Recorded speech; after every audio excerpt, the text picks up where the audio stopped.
Ya, selamat pagi Bapak Ibu Saudara. Senang bisa berkumpul bersama pada pagi hari ini. Nah, Saudara, kita hari ini memasuki minggu yang kedua perenungan firman Tuhan terkait dengan Seven Deadly Sins, 7 dosa maut, Saudara. Nah, istilah Seven Deadly Sins itu muncul dari tradisi gereja ribuan tahun yang lalu pada masa biara, masa-masa awal begitu. Jadi sudah lama sekali Seven Deadly Sins ini dipelajari. Nah, kenapa sampai dikatakan dosa maut dan kenapa ada 7?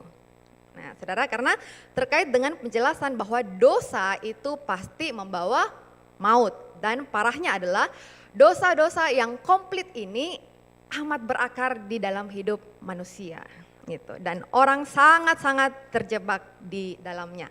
Maka Saudara, maut itu sudah pasti menjadi hasil dari dosa-dosa kita.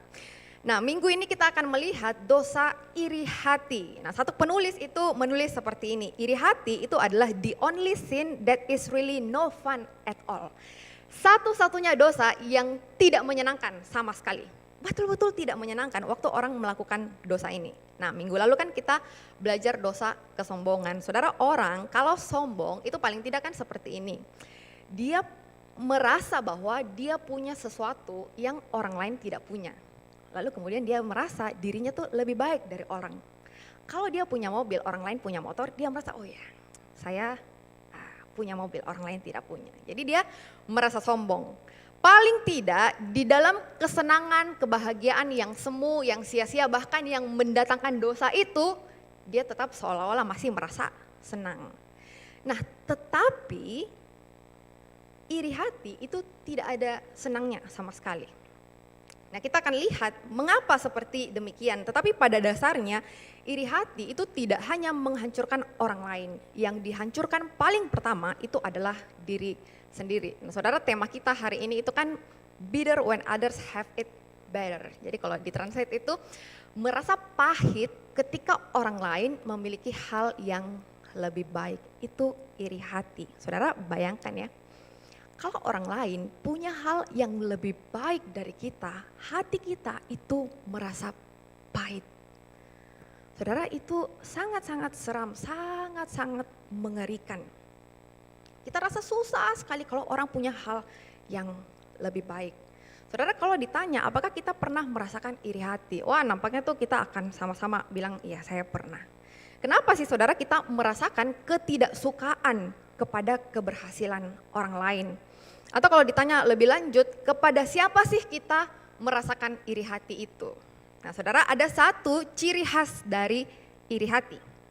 Kita itu tidak iri kepada orang yang ada jauh dari kita gitu. Orang-orang yang ada di belahan dunia lain itu kita tidak iri kepada mereka. Kalau hari ini disebut-sebut bahwa Elon Musk itu orang yang paling kaya, kita tuh tidak iri sama dia gitu. Kita tidak iri kalau dia kaya. Atau kalau artis Taiwan, artis Korea itu cantik atau ganteng, kita tuh tidak iri kepada mereka. Kita itu iri kepada orang yang ada di dekat kita. Misalnya kita iri kepada saudara, kita iri kepada teman kita. Maka saudara, akhirnya kita melihat bahwa perkara iri hati itu sangat-sangat dekat dengan kita. Nah, saudara, saya harap bahwa di dalam perenungan kita hari ini kita memohon kepada Allah untuk menyelidiki hati kita secara pribadi dan membarui hati kita. Nah, saudara, ada banyak sekali kisah-kisah bahkan dongeng anak-anak yang bahkan mengangkat isu ini. Ya, saudara, coba saja ingat-ingat kisah Snow White misalnya, atau The Little Mermaid. Di Snow White itu kan kita melihat ada ibu tiri yang iri kepada anak tirinya. Kenapa? Karena masih cantik, masih muda. Lalu kemudian yang dia lakukan adalah berusaha untuk membunuh pakai apel beracun. Terus di kisah Duyung itu kita lihat kan ada satu penghuni air, sesama penghuni air, dia kepengen sekali punya suara kayak Ariel. Lalu kemudian dia berusaha melakukan hal-hal jahat. Bagaimana caranya supaya suaranya Ariel itu hilang? Kalau dia tidak bisa dapat, berarti hilangkan suara Ariel. Saudara, peran antagonis ini berusaha untuk melakukan apa saja untuk menghancurkan orang lain. Dan itu muncul paling awal dari hati yang gelap, hati yang diliputi oleh iri hati. Saudara, saya belajar mengenai 7 dosa maut dari buku yang berjudul Glittering Vices. Nah, ditulis oleh Rebecca Konindik de Young. Ya, siapa itu? Ya, adalah penulis. Saudara, dia bilang begini, orang kalau dia cemburu, itu karena dia takut apa yang dia punya itu diambil orang. Misalnya, ya katakanlah orang kalau dia punya pacar, kenapa biasa dia cemburu kalau pacarnya diajak ngomong sama orang lain? Karena dia takut kalau nanti pacarnya diambil orang. Tapi kalau orang itu iri hati, pada dasarnya memang dia tidak punya apa-apa.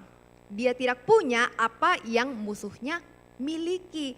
Maka kalau seandainya orang lain itu kehilangan sesuatu gara-gara dia, sebenarnya dia tidak untung apa-apa, juga tidak rugi apa-apa. Masalahnya adalah kenapa iri hati itu sangat jahat. Jadi meskipun kita tidak mendapatkan untung apa-apa atas kehilangannya orang lain, kita tetap mau orang lain itu kehilangan apa yang baik. Hanya karena kita tidak punya. Saudara, bayangkan itu betapa jahatnya iri hati. Nah, Paulus itu sangat-sangat memahami bahwa iri hati ada di dalam manusia yang berdosa.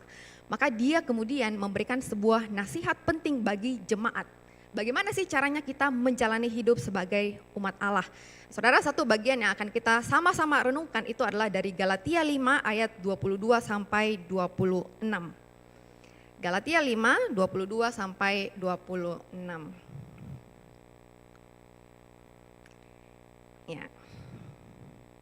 Bapak Ibu, saya akan bacakan bagi kita sekalian. Tetapi buah roh ialah kasih, sukacita, damai sejahtera, kesabaran, kemurahan, kebaikan, kesetiaan, kelemah lembutan, penguasaan diri. Tidak ada hukum yang menentang hal-hal itu. Barang siapa menjadi milik Kristus Yesus, ia telah menyelipkan daging dengan segala hawa nafsu dan keinginannya. Jikalau kita hidup oleh roh, baiklah hidup kita juga dipimpin oleh roh. Dan janganlah kita gila hormat, janganlah kita saling menantang dan saling mendengki. Bapak Ibu Saudara, perkara iri hati itu sudah berlangsung lama sekali. Saudara, paling tidak kalau kita ingat misalnya kisah Kain dan Habel. Saudara, Kain dan Habel itu kan waktu Kain itu membunuh Habel, kan disebut-sebut bahwa yang menjadi pemicunya itu karena iri hati. Saudara, waktu Allah mengindahkan persembahannya Habel, lalu kemudian menolak persembahan Kain, sebenarnya kan kita tidak tahu. Kita tidak tahu apa yang menjadi alasan Allah terima yang ini, tolak yang ini. Mereka tuh juga tidak tahu apa alasannya, kenapa yang ini diterima, kenapa yang ini ditolak. Tetapi yang jadi masalah adalah Kain itu tidak terima perlakuan itu. Lalu kemudian dia membunuh adiknya sendiri di dalam perasaan panas hati, dan itu digerakkan oleh iri hati.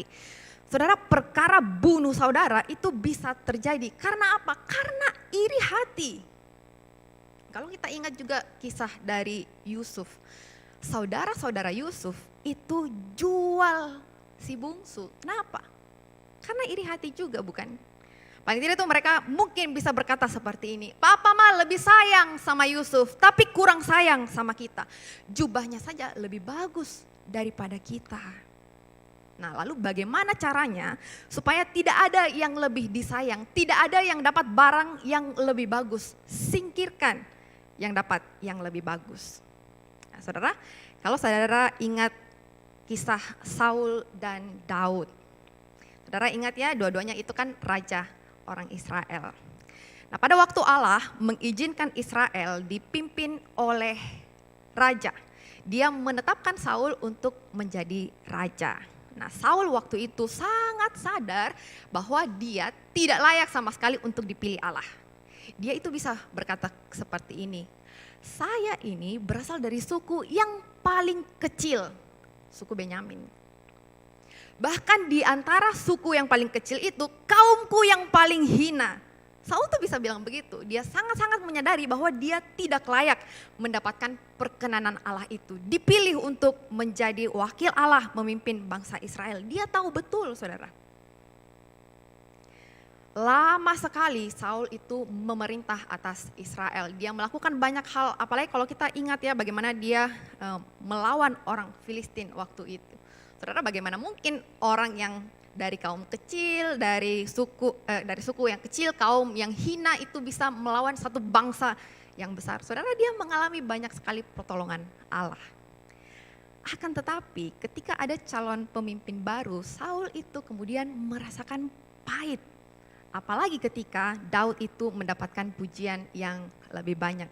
Saudara ingat ya, waktu Daud itu habis mengalahkan Goliat, lalu kemudian perempuan-perempuan itu keluar, lalu menari-menari sambil memuji-muji. Lalu kemudian mereka berkata, Saul mengalahkan beribu-ribu musuh, tetapi Daud berlaksa-laksa.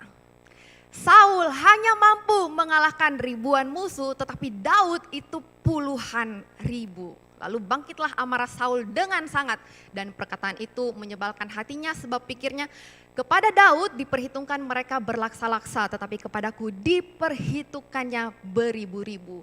Akhir-akhirnya jabatan raja itu pun jatuh kepadanya. Sejak hari itu maka Saul selalu mendengki Daud. Saudara, apa yang terjadi ketika Saul itu mendengki Daud? Ini kan tadinya dia merasa bahwa Tuhan, saya ini tidak layak. Saya dari suku kecil, kaum yang remeh begitu.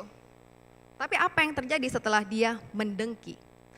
Hati Saul itu tidak lagi pernah merasa damai. Apapun yang Allah lakukan kepadanya, apapun yang sudah Allah lakukan kepadanya, hatinya tidak pernah damai. Tidak peduli seberapa besar kasih Allah bagi Saul, dia tidak lagi bisa menikmatinya karena hatinya diliputi oleh rasa dengki. Saudara, Saul itu bukan lagi melayani Allah tetapi melayani dirinya sendiri. Dia tidak lagi merasa sayang kepada sesamanya. Yang dia mau itu bagaimana caranya supaya kuhancurkan si Daud. Saudara, iri hati yang ada di dalam hati Saul itu membuat Saul dia tidak mau prestasi yang sama dengan Daud. Bukan itu yang dia kejar. Bahkan taat kepada Allah itu tuh juga bukan prioritas Saul, bukan. Yang dia mau adalah pujian dari orang. Itu yang Saul kejar. Kenapa saudara? Karena dia melihat bahwa dirinya berharga kalau orang lain memuji dia. Nah, ketika dia tidak lagi mendapatkannya atau orang lain itu dipuji melampaui dia, maka dia berusaha menghancurkan, menyingkirkan apa saja atau siapa saja yang menghalangi jalannya. Dan dalam kasus ini itu adalah Daud. Saudara, kalau kita mau renungkan dan melihat perjalanan hidup Saul, sebenarnya kan kita akan sama-sama menyadari bahwa Allah itu tidak pernah kurang baik kepada Saul. Allah tidak pernah kurang baik kepada Saul, sama sekali tidak. Berkat yang Saul terima, perkenanan yang Saul terima itu jauh lebih besar daripada apa yang layak dia terima. Namun ketika melihat bahwa pujian bagi Daud dari orang itu lebih besar, hatinya kemudian merasa pahit. Dia merasa iri kepada Daud. Saudara, dari sini paling tidak kita mendapatkan beberapa gambaran terkait dengan betapa gelapnya hati yang dikuasai oleh iri hati. Nah, saudara, yang pertama adalah orang yang iri itu tidak percaya bahwa Allah mengasihi diri ini dengan penuh. Tidak percaya bahwa Allah mengasihi kita dengan adil. Bahkan tidak percaya kalau Allah mengasihi kita dengan tidak bersyarat. Bapak Ibu, saya kalau boleh tanya, Bapak Ibu percaya tidak Allah mengasihi kita? Percaya. Allah itu mengasihi kita waktu kita sudah baik atau waktu kita masih berdosa. Masih berdosa. Dari situ saja kita sudah bisa lihat kasih Allah itu tidak bersyarat. Tetapi orang yang diliputi iri hati, dia tidak bisa melihat itu.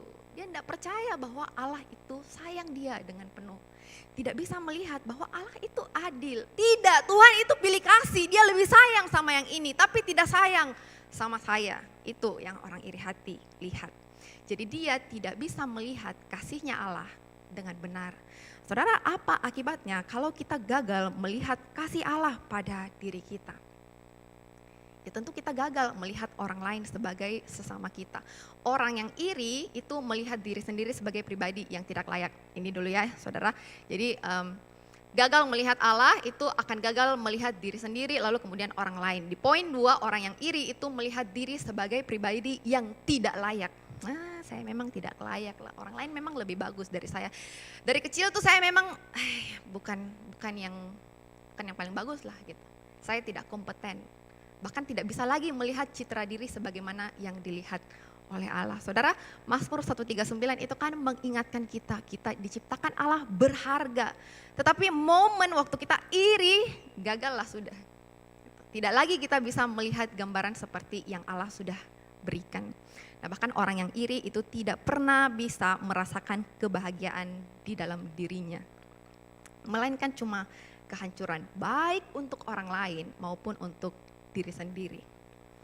Saudara, akhirnya Paulus itu memberi larangan kepada jemaat di Galatia. Supaya di dalam jemaat jangan lagi ada orang gila hormat, saling menantang dan saling mendengki, saling iri hati. Saudara, apa sih dasar dari perkataan Paulus? Dasarnya itu ada di ayat 24. Barang siapa menjadi milik Kristus Yesus, ia telah menyalibkan daging dengan segala hawa nafsu dan keinginannya.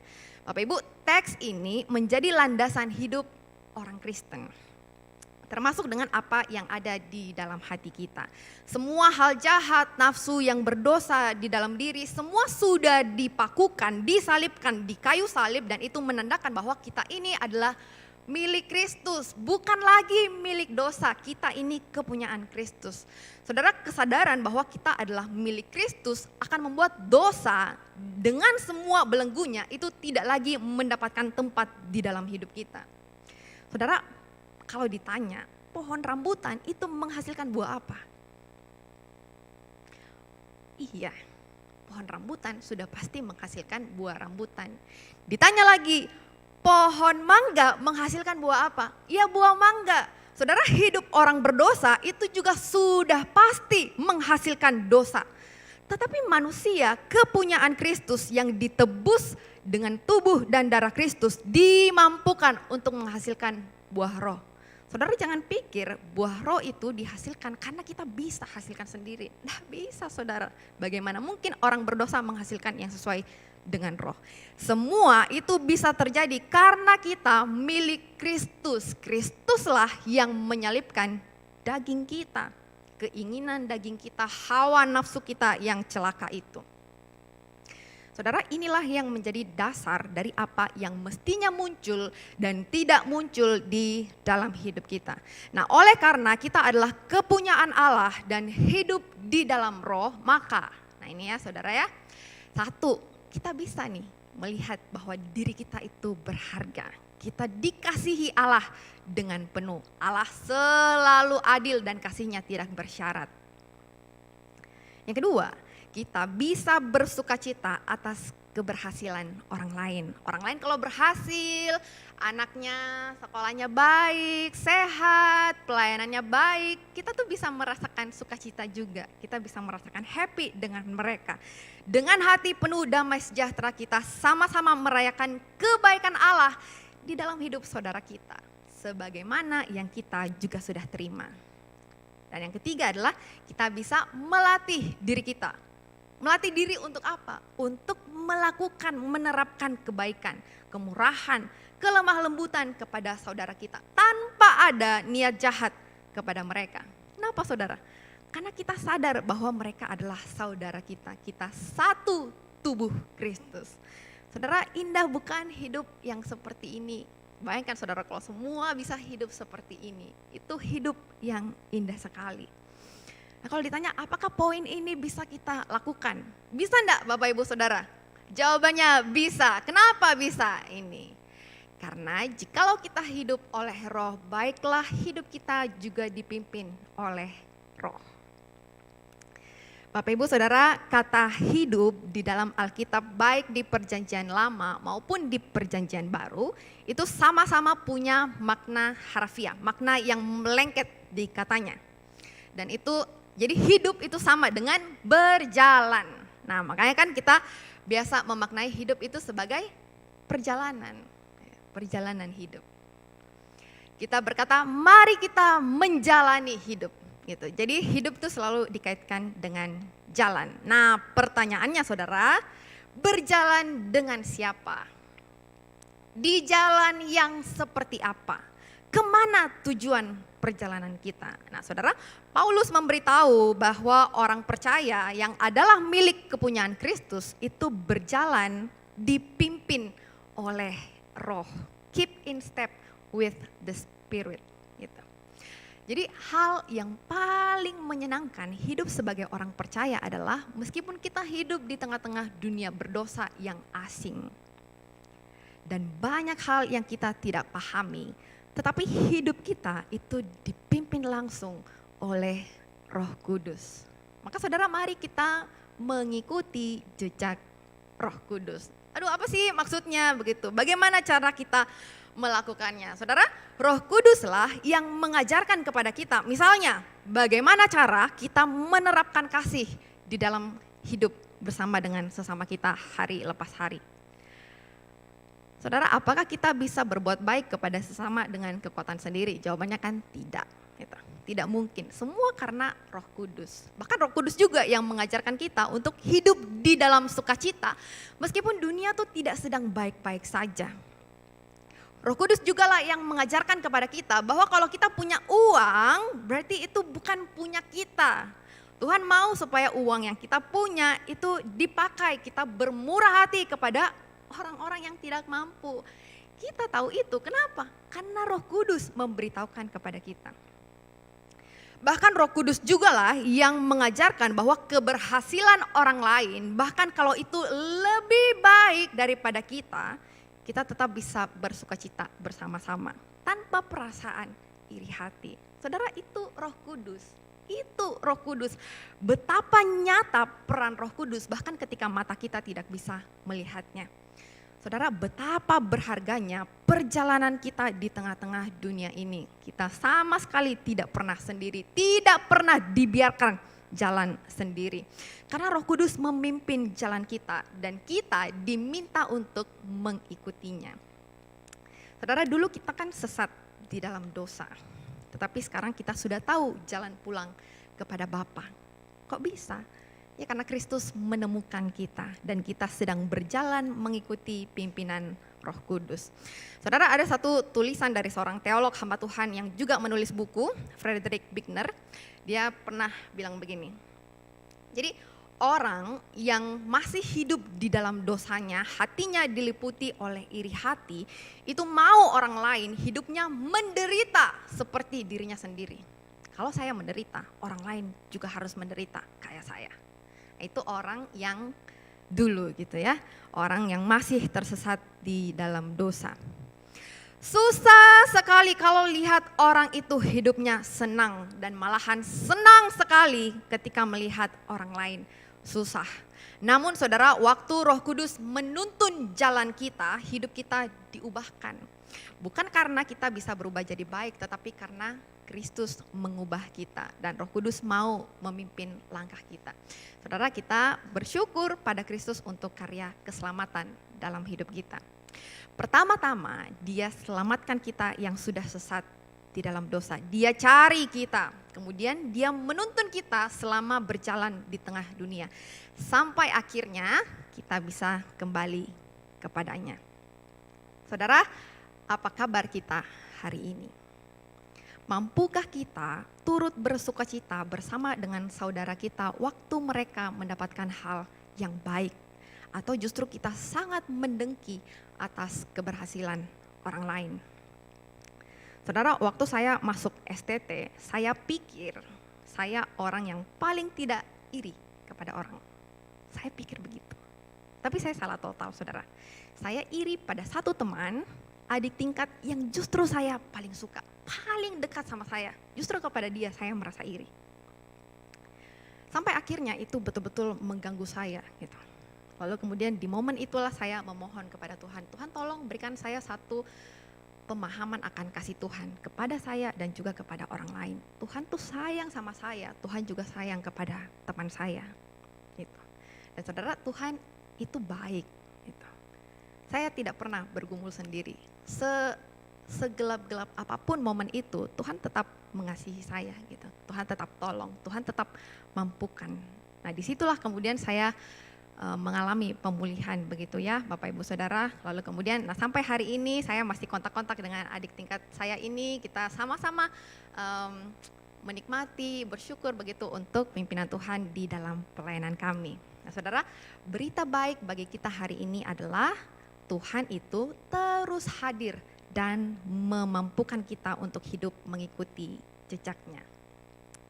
Saudara, pergumulan terkait dengan iri hati itu bisa terjadi di mana saja, kepada siapa saja, dan kapan saja, bahkan dengan alasan atau latar belakang apa saja. Bapak Ibu pernah perhatikan anak kecil tidak? Anak kecil yang punya saudara atau punya teman bermain. Anak kecil itu bisa merasa iri kepada saudara atau teman hanya karena masalah mainan. Dia bisa pukul, dia bisa cubit, dia bisa tarik bajunya, pokoknya menyakiti saudaranya atau bahkan merusak mainan tersebut dengan pemikiran bahwa kalau saya tidak bisa punya, dia juga tidak boleh punya. Saudara, apa itu? Yaitu juga iri hati. Nah, orang dewasa apalagi saudara, kita tuh bisa iri kepada ipar, kepada teman sekerja, kepada sepupu, kepada saudara, bahkan kepada pasangan kita sendiri. Nah, lalu bagaimana dengan kehidupan kita di gereja? Mungkinkah tidak kita ini iri kepada saudara-saudara kita di gereja? Saudara, sangat-sangat mungkin. Kalau saudara pernah membaca perumpamaan Tuhan Yesus terkait dengan pekerja di kebun anggur. Saudara, ini kan adalah kisah waktu Tuhan Yesus sedang menjelaskan seperti apa sih kerajaan surga itu. Terus dia menjelaskan kerajaan surga itu seperti ada seorang tuan yang punya kebun anggur. Lalu di hari itu dia memanggil pekerja-pekerja secara acak. Lalu kemudian dia janji, kamu kalau kerja hari ini saya akan kasih upah 1 dinar. Ya kalau kita pikir-pikir sekarang ya kasih 100.000 lah hari ini. Kalau kamu kerja ya hari ini saya kasih kamu 100.000. Maka ada orang yang dipanggil dari pagi sampai sore dia bekerja. Terus nanti siang-siang tuannya keluar lagi lalu kemudian kamu belum dapat kerja, sini kamu kerja. Bahkan ada yang cuman bekerja itu 1 jam saja. Nah lalu kemudian waktu hari sudah mulai sore menjelang malam sang tuan itu mulai membagi-bagikan upah. Meskipun ada yang bekerja pagi, siang, bahkan hanya kerja 1 jam, upah yang diterima itu sama. Nah kemudian waktu melihat kejadian itu, orang-orang yang lebih dahulu masuk itu mulai protes. Dia bilang, masa sih kita yang bekerja dari pagi sampai sore kayak begini panas-panasan kita dapat 1 dinar, terus yang cuman kerja 1 jam itu juga dapat 1 dinar. Saudara, waktu lihat hal itu, sang tuan itu menjelaskan kepada mereka bahwa dia tidak pernah tidak adil. Karena semua memang dapat sesuai dengan yang dijanjikan. Nah hanya saja memang ada yang durasinya lebih sedikit dan terkesan bahwa upahnya menjadi lebih banyak. Jadi sebenarnya yang harus dilihat bahwa Tuhan itu bermurah hati kepada semua orang. Harusnya kan tidak dapat pekerjaan tetapi malah dikasih upah, dikasih kesempatan untuk bekerja. Saudara, kisah ini sebenarnya sangat-sangat relevan, sangat-sangat familiar dengan kehidupan kita bergereja.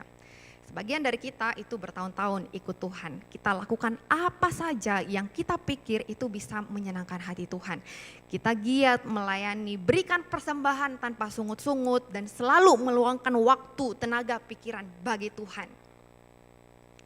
Lalu kemudian ada orang-orang yang baru percaya kepada Tuhan. Wah kita senang saudara waktu kita lihat ada saudaranya kita bertobat. Tetapi kalau misalnya pelayanan mereka itu lebih baik dari kita. Kesempatan mereka melayani lebih banyak dari kita. Pujian kepada mereka lebih banyak daripada untuk kita. Sangat mungkin bahwa rasa iri hati itu mulai muncul, bukan? Belum lagi kalau ditambah dengan kita melihat bahwa orang yang baru ini usahanya lebih berhasil. keluarganya sehat-sehat. Wow, kita bisa muncul tuh hal yang jahat di dalam hati kita, bahkan kepada saudara kita seiman. Nah, saudara, semua ini menunjukkan betapa kita adalah manusia yang lemah terhadap dosa.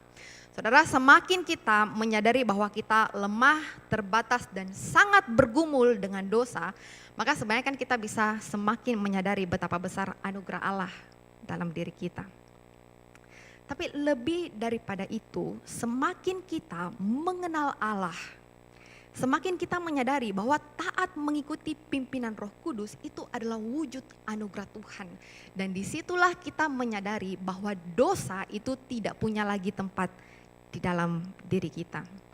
Saudara, menjelang Paskah, hari kita memperingati kebangkitan Kristus menang atas maut, kita belajarkan secara intensif terkait dengan 7 dosa maut. Saudara, kenapa? Harapannya adalah kita menyadari betapa kita ini sangat lemah terhadap dosa dan tidak mampu menyelamatkan diri kita dari hukuman maut. Namun oleh karena Kristus, Dia membebaskan kita dari belenggu dosa dan menanggung hukuman kita.